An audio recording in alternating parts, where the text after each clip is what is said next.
ಕರ್ನಾಟಕದ ರಾಜಕೀಯವನ್ನು ಬಹಳ ಹತ್ತಿರದಿಂದ ಗಮನಿಸಿದವರಿಗೆ ಇದ್ರ ಬಗ್ಗೆ ಆಲ್ರೆಡಿ ಇನ್ಫಾರ್ಮೇಷನ್ ಇರುತ್ತೆ. ಕೆಲವೇ ದಿನಗಳ ಹಿಂದೆ ಮಾನ್ಯ ಮುಖ್ಯಮಂತ್ರಿ ಡಿ ಕೆ ಶಿವಕುಮಾರ್ ಅವರು ಸಚಿವ ಸಂಪುಟದ 2ನೇ ಪಟ್ಟಿಯನ್ನು ಬಿಡುಗಡೆ ಮಾಡ್ತಾರೆ. ಅದರಲ್ಲಿ 19 ಸಚಿವರ ಹೆಸರಿರುತ್ತೆ. ಅದರಲ್ಲಿ 18 ಜನರು ಅವತ್ತೇ ಸಾಯಂಕಾಲ ಸಚಿವ ಸಂಪುಟದಿಂದ ಪ್ರಮಾಣ ವಚನ ಸ್ವೀಕಾರ ಕೂಡ ಮಾಡ್ತಾರೆ. ಇನ್ನೊಂದು ಸಚಿವ ಸಂಪುಟ ಹಾಗೆ ಖಾಲಿ ಇದೆ. ಅದು ಯಾರಾಗಬೇಕು ಅನ್ನೋದು ಇನ್ನೂ ಒಂದು ವಿವಾದದಲ್ಲೇ ಕುಳಿತಿದೆ. ಯಾರಾಗ್ತಾರೆ ಅನ್ನೋದು ಇನ್ನೂ ಗೊತ್ತಿಲ್ಲ.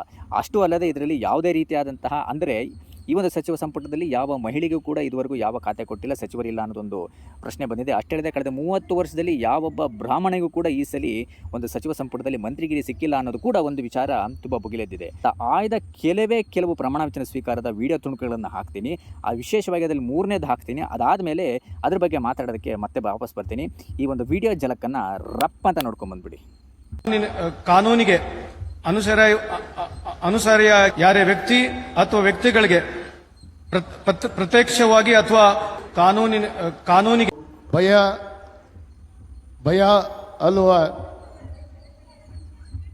ಪಕ್ಷಪಾತವಿಲ್ಲದೆ ರಾಗದ್ವೇಷವಿಲ್ಲದೆ I, BZ Zamir Ahmad Khan, do swear in name of Allah and my mother solemnly affirm that I will bear true faith and allegiance. ನೋಡಿದ್ರಲ್ವಾ, ಈ ಸಚಿವರುಗಳು ಪ್ರಮಾಣ ವಚನ ಕನ್ನಡದಲ್ಲಿ ಮಾಡಬೇಕು ಅಂತ 1.5 ನಿಮಿಷ 2 ನಿಮಿಷ ಕೆಲಸ ಅದು. ಅದೊಂದು 10ರಿಂದ 15 ಲೈನ್ ಹೇಳೋದಕ್ಕೆ ಅಬ್ಬಬ್ಬ ತಿಬ್ಬಿಬ್ಬ ಅಂದ್ರೆ ಅವ್ರವ್ರ ಹೆಸರು ಅವರು ಪೂರ್ಣವಾಗಿ ಹೇಳೋದಕ್ಕೆ ಅವ್ರಿಗೆ ಕಷ್ಟ ಆಗ್ತದೆ. ಅವ್ರು ನಾಲ್ಗೆ ತಿರುಗ್ತಾ ಇಲ್ಲ.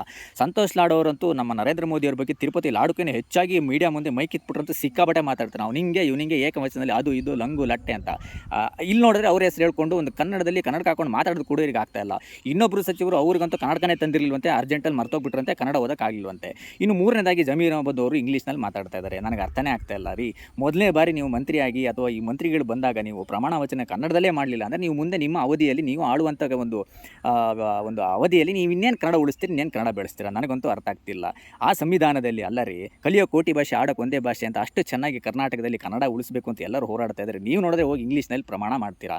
ಅಟ್ಲೀಸ್ಟ್ ಆ ಒಂದು ದಿವಸ ದಯವಿಟ್ಟು ಈ ಮಂತ್ರಿಗಳಿಗೆ ಹೇಳ್ತೀನಿ, ನೀವು ಕನ್ನಡವನ್ನು ಸ್ಪಷ್ಟವಾಗಿ ಕಲಿದೇ ಹೋದರೆ ಅಥವಾ ಪ್ರಮಾಣ ವಚನಕ್ಕಾದರೂ ನೀವು ಕಲಿದೇ ಹೋದರೆ ದಯವಿಟ್ಟು ಪ್ರಮಾಣ ವಚನ ಮಾಡೋಕ್ಕೆ ಬರಬೇಡಿ. ಆ ಮಂತ್ರಿಗಿರಿಯನ್ನು ನೀವು ಅಲಂಕರಿಸಲೇಬೇಡಿ. ಇನ್ನೊಂದೇನಪ್ಪ ನಿಮ್ಮದು ರಿಕ್ವೆಸ್ಟ್ ಅಂದರೆ, ಇನ್ನೇ ಕೆಲವೇ ತಿಂಗಳುಗಳಲ್ಲಿ ನವಂಬರ್ ಬರ್ತಾ ಇದೆ. ನಿಮ್ಮ ಕ್ಷೇತ್ರದಲ್ಲಿ ನೀವು ಭುವನೇಶ್ವರಿ ತಾಯಿಗೆ ಹೂ ಹಾಕಿ ಕರ್ನಾಟಕ ಬಾವುಟವನ್ನು ಎಳೆದು ನೀವು ಕನ್ನಡದಲ್ಲಿ 2 ನಿಮಿಷ ಮಾತಾಡಬೇಕು ಅನ್ನೋದಕ್ಕಾದರೂ ಈಗಲಿಂದನಾದರೂ ಕನ್ನಡವನ್ನು ಸ್ಪಷ್ಟವಾಗಿ ಕಲಿಯೋದಕ್ಕೆ ಪ್ರಯತ್ನ ಪಡಿ. ಹಾಗಾದರೂ ಸ್ವಲ್ಪ ಕನ್ನಡ ಉಳಿಸಿ. ಅಲ್ಲ, ದಯವಿಟ್ಟು ಹೇಳ್ತಾ ಇದ್ದೀನಿ, ನೀವೇ ಕನ್ನಡ ಉಳಿಸ್ತಿಲ್ಲ ಅಂದರೆ, ನೀವು ಅಲ್ಲಿ ವಿಧಾನಸೌಧದಿಂದನೇ ಕನ್ನಡ ತರಲಿಲ್ಲ ಅಂದರೆ, ನೀವು ಸುಮ್ಮನೆ ರೋಡಿಗೆ ಬಂದುಬಿಟ್ಟು ನೀವು ಕನ್ನಡ ಉಳಿಸಬೇಕು, ಕನ್ನಡಕ್ಕೋಸ್ಕರ ಹೋರಾಡ್ತೀನಿ ಅಂದರೆ ಅದರಲ್ಲಿ ಯಾವುದೇ ಅರ್ಥ ಇಲ್ಲ. ಅರ್ಥ ಆಗ್ತಿದೆ ಅಲ್ವಾ? ದಯವಿಟ್ಟು ಕನ್ನಡವನ್ನು ಕಲೀರಿ. ಸ್ಪಷ್ಟ ಕನ್ನಡವನ್ನು ಕಲಿತು ಕನ್ನಡಕ್ಕೆ ಒಂದು ಅವಮಾನ ಆಗದೆ ರೀತಿಯಲ್ಲಿ ಮಾತಾಡಿ. ಆ ಪ್ರಮಾಣ ವಚನ ಮಾಡೋದು ನೋಡ್ಬಿಟ್ರಂತೂ ಯಾಕಾದರೂ ಆ ಪ್ರಮಾಣ ಅಲ್ಲ ರೀ, ಅದು ಅವಮಾನ ಅಂತ ನನಗೊಂದು ಬೇಸರ ಆದ ಸಂಗತಿ. ದಯವಿಟ್ಟು ಇದ್ರ ಬಗ್ಗೆ ನಿಮ್ಮ ಅಭಿಪ್ರಾಯ ಅನಿಸಿಕೆಗಳನ್ನು ಈ ಮೂಲಕ ತಿಳಿಸಿ. ಏನಂತೀರಾ? ಜೈ ಕರ್ನಾಟಕ ಮಾತೆ.